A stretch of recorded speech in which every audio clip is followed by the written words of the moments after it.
Welcome everyone. Today we're going to take a look at a new product from Ampeak, the same manufacturer of this inverter right here. They've come out with a set of safety cables that they feel will make hooking up your inverter to a battery a safer endeavor.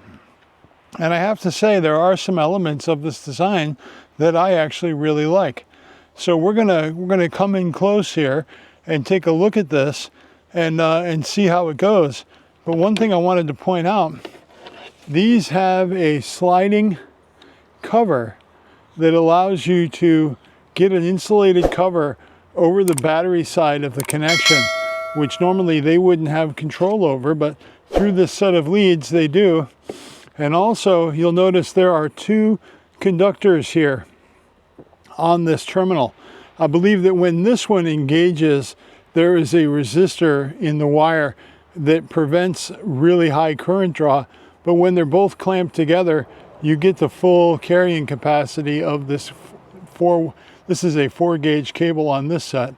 You can get them in a couple different sizes, but I think what that does is it reduces the spark that would happen at the battery. And if you're using lead acid batteries, you probably already know you can get a buildup of hydrogen gas in the area. So I encourage always hooking this stuff up in the outdoors where it's well ventilated. But if you don't have that option, these cables may offer you a little bit safer solution by giving you a lower spark probability with those double terminals. So we're going to go ahead, we're going to hook these up, and just to prove it that we have an active battery here, I'm going to get you a voltage measurement. We got roughly 12.63 volts here on this battery. So next up, we're going to come in tight and we're going to get this connected and see if we see any spark. All right, first thing we're going to do is we're going to remove these safety shrouds from the inverter and get the non-insulated side of the cable installed. Obviously red goes to red and black goes to black. Now some of you might be wondering, hey Bill, why do I need a spark reducing cable set?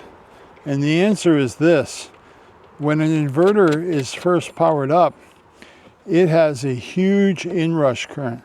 There's lots of big capacitors in that system that need to charge up full of current in order for it to provide for you the power you want to power whatever it is you're trying to power.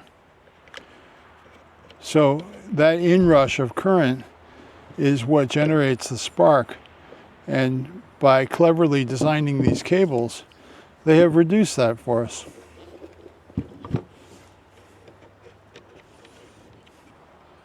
I want to make sure you torque those connections down pretty good, because you can pass quite a lot of current depending on your load on the inverter. But now we're done on the inverter side, and now we're going to focus on the battery side.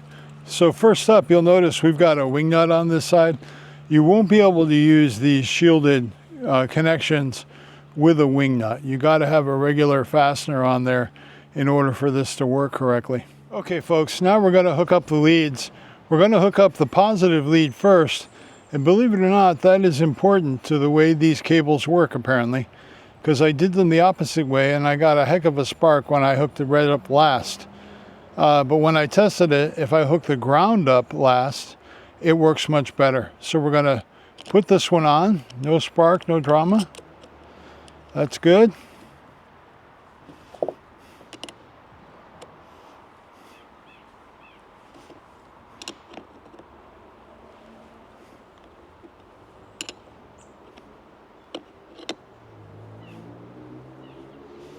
Slide the cover over, protect the connection. Now we're going to put the ground on.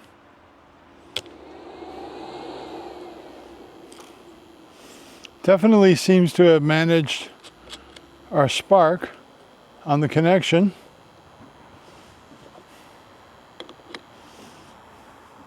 Remember, take your time and let that first tab make the connection first on your stud, and then connect the larger one that actually carries the current.